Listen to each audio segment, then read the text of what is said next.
Hello students.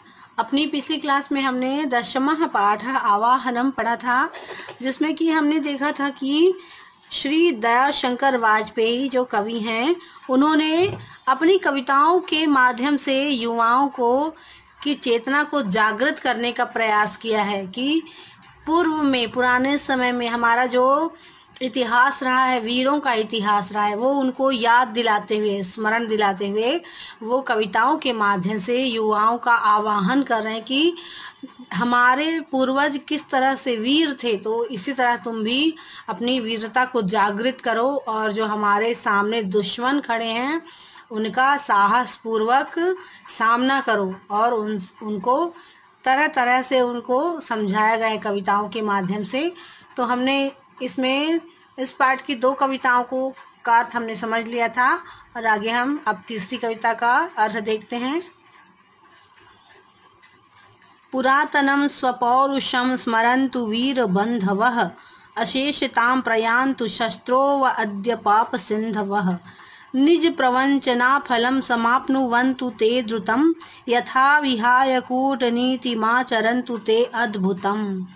तो इस कविता में कवि ने कहा है कि हे वीर बंधुओं, अपने पुराने पुरुषत्व को याद करो, स्मरण करो। जो हमारे पूर्वज थे वो कितने वीर थे, वीर बंधु बांधवों को अपने आप फिर से स्मरण करो, और इस पाप रूपी जो पापियों ने समुद्र बना रखा है, पाप रूपी उस समुद्र का अंत करो, इस समुद्र को समाप्त करो, और वे शीघ्र अपने ठगी रूपी कर्म के फल को प्राप्त हों। ऐसा कर्म करो तुम जिससे वे अपनी जो कूटनीति है, जो वे कूटनीति कर रहे हैं, उन सब कूटनीतियों को छोड़कर अच्छा आचरण करने लगे, वे अपना जो है अपना स्वभाव बदल लें। तुम इस तरह की वीरता दिखलाओ ताकि वे सुधर जाएं।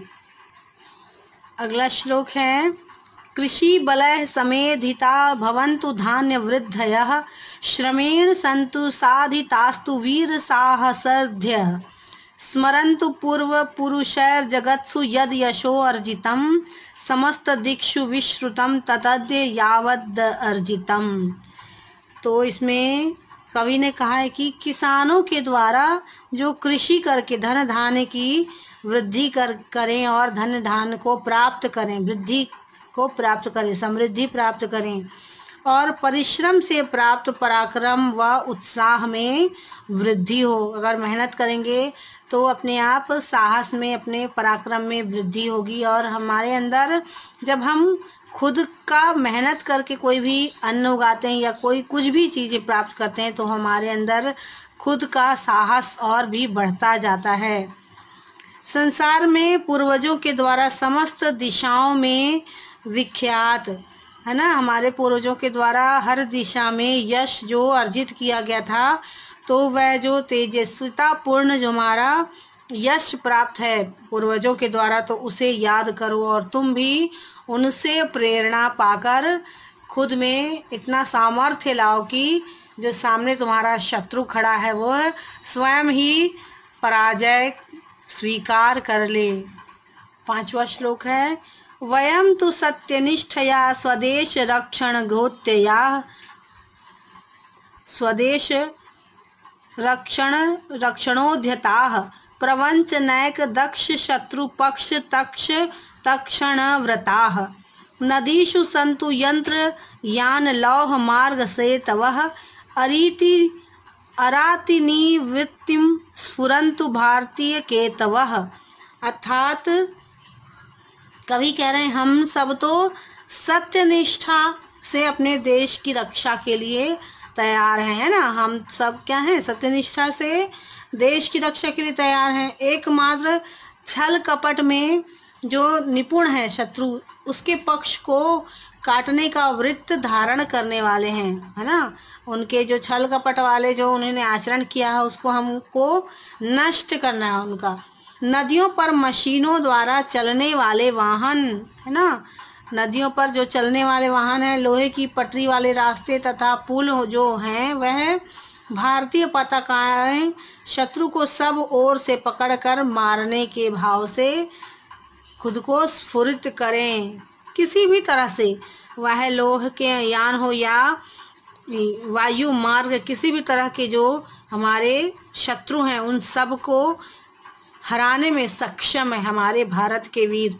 तो उठो जागो और अपने आप को इस तरह से तैयार करो कि हमारा शत्रु जो है वो पराजयता को स्वीकार करे, खुद पराजय हो जाए।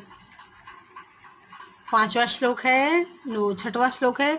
अये वशिष्ठ याज्ञवल्क्य गौतम मातृवंशजा तथैव सूर्य चंद्र पावकान्व वायतल्लजाः भवत्सु जीवितेषु हन्त किं नन्दति दस्य वः कदा प्रदर्शि यश्यते द्विषां फलं बलस्य वः। अर्थात खेद है, मुझे दुख है कि अरे ओ वशिष्ठ और याज्ञवल्क और गौतम और अत्रि, इन सभी महान लोगों के वंशज हैं हम, है ना।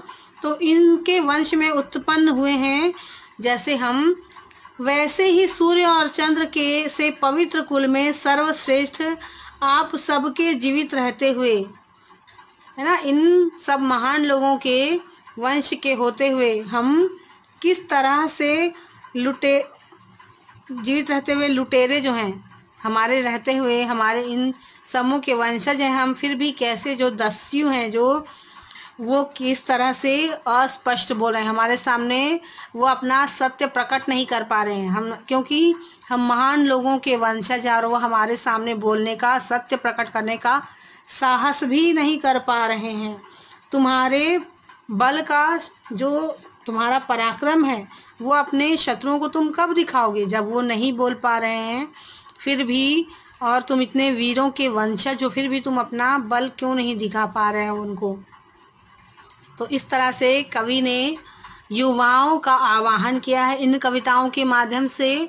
देशभक्ति पूर्ण कविता है ये। तो आज के लिए इतना ही। इन सारी कविताओं का अर्थ अपनी नोटबुक में आप लिखेंगे, अपने शब्दों में लिख सकते हैं तो और अच्छी बात है। और अगली क्लास में हम इस पाठ के प्रश्न उत्तर हल करेंगे।